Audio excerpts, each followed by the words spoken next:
Hello sir. तो आज हम लोग थोड़ा कुछ स्टडी से रिलेटेड आपसे कुछ क्वेश्चंस करना चाहते हैं। तो हमारा सबसे पहला क्वेश्चन है कि आजकल के इस बिजी शेड्यूल में जैसे कि एक स्टूडेंट में मतलब स्कूलिंग होता है हमारा 4 बजे के आसपास घर आते हैं, उसके बाद फिर हमारा कोचिंग होता है 5 से 7:30 तक। तो ऐसे में हम लोग अपने पढ़ाई के लिए टाइम कैसे निकालें? देखिए, आपके पास तो ऑब्वियसली एकदम से आप पैक हैं बिल्कुल। मॉर्निंग में आप 8 बजे जाते हैं, 4 बजे आते हैं, तो मेन टाइम तो आपका स्कूल ले ले रहा है। आपके पास टाइम बचता कहाँ पर है? तो 4 बजे के बाद लेकर के 5 बजे 1 घंटा तो बिल्कुल आप रिलैक्स करिए। हम तो कभी नहीं कहेंगे कि आप उस 1 घंटा में भी पढ़ाई करिए। वो एकदम से आप रिलैक्स करिए उसको।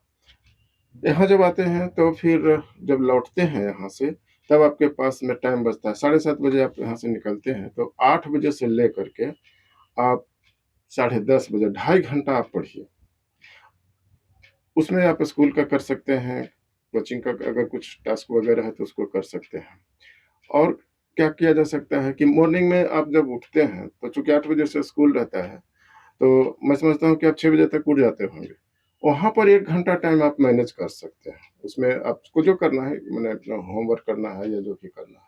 तो इस ढंग से मैं समझता हूँ कि साढ़े 3 घंटा भी आपके लेवल में कम नहीं होता है। साढ़े 3 घंटा का सीरियस स्टडी इनफ है अच्छा करने के लिए।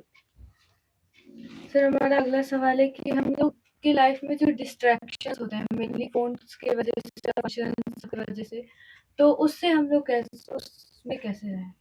देखिए, फ़ोन का जब डिस्ट्रैक्शन है ना, तो उसको तो एकदम अवॉइड करना। फ़ोन आपके जो लेवल है मतलब 6-7 के आप स्टूडेंट्स हैं, तो आपके लिए तो एकदम से वो हैज़ार्डस है। आप फ़ोन से एकदम दूर रहिए।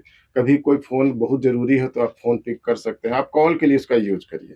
आप उसके लिए जो कई लोग जो यूज़ करते हैं कि वो उसको एंटरटेनमेंट के लिए कर रहे हैं, वो एंटरटेनमेंट का साधन उसको मत बनाइए।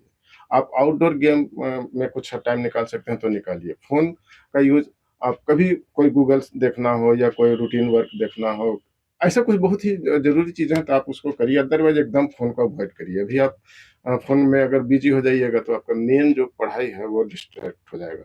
तो मेरा सलाह होगा कि फ़ोन से आप दूर रहिए। दूसरा आपका सवाल था कि कुछ ऐसे फेस्टिविटीज़ होते हैं जिसमें कि आपको जाना होता है, तो बहुत ज़रूरी है तब फेस्टिविटीज़ में जाएँ, अदरवाइज़ मैं तो कहूँगा कि छोटे-छोटे फेस्टिविटीज़ को आप अवॉइड करिए।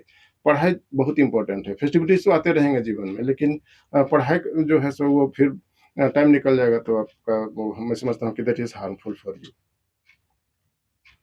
सर हमारा नेक्स्ट क्वेश्चन है कि अगर मतलब पूरे दिन में हमारा कौन-सा बेस्ट टाइम होता है पढ़ने के लिए? देखिए, आपके पास जो स्कूल टाइम है वो एकदम से प्राइम टाइम आपका ले ले रहा है। तो आपके पास में मॉर्निंग का 1 घंटा है और चाहे तो आधा घंटा किसी ढंग से मैनेज कर सकते हैं आफ्टर स्कूल, जो कि थोड़ा डिफ़िकल्ट होगा, लेकिन आपके लिए जो बेस्ट फ़ेज़ है सो फar टाइम इज़ कंसर्न्ड, तो आप 8 बजे से लेकर के साढ़े 10 बजे, लेटेस्ट 11, बहुत इससे ज़्यादा नहीं है। 11 बजे तक तो एकदम सो जाइए और बहुत अच्छी तरह से सोइए।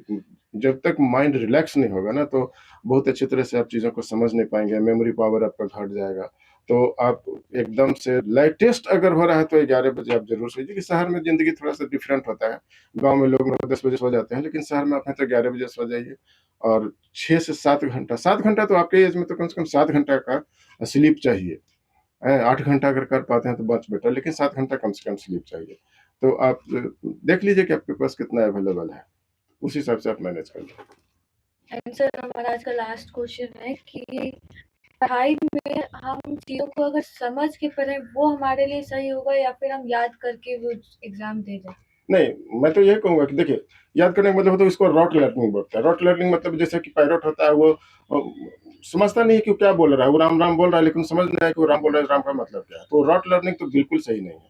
आपको एकदम समझ के पढ़ना चाहिए। जब तक आप चीज़ को समझे नहीं तब तक आगे आगे नहीं। अच्छी पढ़ाई का मूल मंत्र यही है कि आप अगर समझने में ज़्यादा टाइम लगा रहे हैं तो दैट इज़ बेटर, लेकिन बिना समझे आगे मत बढ़िए। समझ कर के ही आगे बढ़िए। और समझने में कई बार परेशानी हो सकती है, तो आप टीचर से का हेल्प लीजिए।